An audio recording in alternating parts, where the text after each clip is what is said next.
Hello மக்களே, இன்றைக்கி நம்ம பார்க்க போகிறது பாப்புலர் சீரியல் ஆக்ட்ரஸ் ஹரிப்ரியாவை பற்றி தான். ஹரிப்ரியா 5th ஜூன் 1992 பிறந்தாங்க. அவங்களுடைய டிவி டெபியூ கனா காணும் காலங்களில் சீரியலில் தான் ஆரம்பிச்சிச்சு. 2011 விஜய் டிவியில் ஒளிபரப்பான சீரியல் இது. 2012 மேற்கு மாம்பலத்தில் ஒரு காதல் அப்படிங்கிற ஜீ தமிழ் சீரியலில் நடிச்சிருக்காங்க ஹரிப்ரியா. 2015 லக்ஷ்மி வந்தாச்சு அப்படிங்கிற சீரியலில் வாணி போஜன் கூட ஸ்க்ரீன் ஷேர் பண்ணியிருக்காங்க, அனுஷ்கா சக்திவேல் அப்படிங்கிற கேரக்டரில். 2016 இஎம்ஐ தவணை முறை வாழ்க்கை அப்படிங்கிற சன் டிவி சீரியலில் நடிச்சிருக்காங்க. அதுக்கப்புறம் அதே வருஷத்தில் கல்யாணம் முதல் காதல் வரை அப்படிங்கிற விஜய் டிவி சீரியலில் நடிச்சிருக்காங்க. இவ்வளோ இதில் நடித்தாலும் அவங்களுக்கு நல்ல பேர் வாங்கி கொடுத்த சீரியல் என்னென்னா பிரியமானவள் சன் டிவி சீரியல். 2016 நடித்தாங்க இந்த சீரியலில் இசைப்பிரியா அப்படிங்கிற கேரக்டரில்.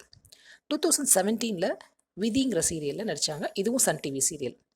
2018 சரவணன் மீனாட்சி அப்படிங்கிற விஜய் டிவி சீரியலில் ராதிகாங்கிற கேரக்டர் பண்ணாங்க. 2019 கண்மணிங்கிற சன் டிவி சீரியலில் நடித்தாங்க. இதில் வளர்மதி அப்படிங்கிற கேரக்டரில் நடித்தாங்க ஹரிப்ரியா. 2019 ஜீ தமிழில் ஆத்மாங்கிற சீரியலில் அனிதாங்கிற கேரக்டரில் நடித்தாங்க. 2020 தந்துவிட்டேன் என்னை அப்படிங்கிற வெப் சீரிஸில் அமிர்தாங்கிற ரோலில் பண்ணாங்க. 2021 செந்தூர பூவே அப்படிங்கிற விஜய் டிவி சீரியலில் ஸ்வாதிங்கிற கேரக்டரில் நடித்தாங்க. 2022 தாலாட்டு அப்படிங்கிற சன் டிவி சீரியல், அதில் தாரணி சிவகாமின்ற கேரக்டர் பண்ணியிருப்பாங்க. அவங்களோட யங்கர் வேர்ஷனாக ஹரிப்ரியா நடித்தாங்க. பாப்புலாரிட்டியின் உச்சத்துக்கே ஹரிப்ரியாவை கொண்டு போனது எதிர்நீச்சல் சீரியல் தான். எதிர்நீச்சலில் 2022 நந்தினி கதிர்வேல் அப்படிங்கிற ரோலில் நடிச்சிருக்காங்க. கனிகா, பிரியதர்ஷினி, மதுமிதா இவங்க கூட எல்லாம் அந்த சீரியல் நடிச்சிருந்தாங்க. மாரிமுத்து கூட இவங்க கொடுக்குற கவுண்டர் தான் ரொம்ப பாப்புலர். இந்த சீரோட சக்ஸஸை தொடர்ந்து எதிர்நீச்சல் தொடர்கிறது அப்படிங்கிற இதோடைய கண்டினியூட்டி சீரியல் 2024 ஓடிட்டுருக்கு. அதுலேயும் அதே கேரக்டரை கண்டினியூ பண்ணாங்க ஹரிப்ரியா. இதுக்கு நடுவில் 2022 சன் லைஃப்பில் இன்னிசையே அப்படிங்கிற ஒரு ப்ரோக்ராம் ஹோஸ்ட் பண்ணாங்க.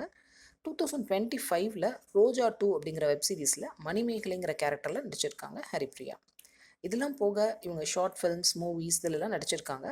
2021 இமைகள் சிந்திய ஒரு பார்வை அப்படிங்கிற ஒரு ஷார்ட் ஃபிலிம் நடிச்சிருக்காங்க. இவங்களுடைய முதல் சில்வர் ஸ்க்ரீன் என்ட்ரி எதற்கும் துணிந்தவன், அதில் ஒரு வில்லேஜ் கேர்ளாக பண்ணியிருக்காங்க சூர்யா கூட. இது 2022 ரிலீஸ் ஆச்சு. அதே வருஷம் என்ன சொல்ல போகிறாய் அப்படிங்கிற ஒரு மூவியில் ஒரு சப்போர்ட்டிங் ரோல் பண்ணியிருக்காங்க.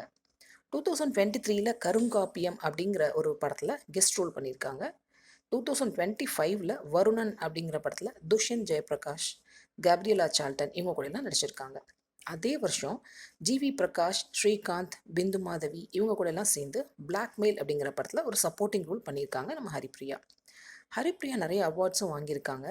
2025 வரைக்கும் இவங்க வாங்கின அவார்ட்ஸ் எல்லாமே எதிர்நீச்சலுக்காக தான். 2023 Behindwoods gold icon award best lead cast on television அப்படிங்கிற கேட்டகரியில் வாங்கியிருக்காங்க. சன் குடும்பம் விருதுகளில் 2023 2025 தங்க மங்கை அப்படிங்கிற அவார்ட் வாங்கியிருக்காங்க. ஆனந்த விகடன் டெலிவிஷன் அவார்ட்ஸில் பெஸ்ட் காமெடியன் ஃபீமேல் இது 2024 வாங்கியிருக்காங்க.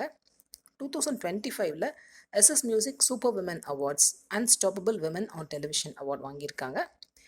எல்லாமே எதிர்நீச்சலுக்காக வாங்கியிருக்காங்க ஹரிப்ரியா.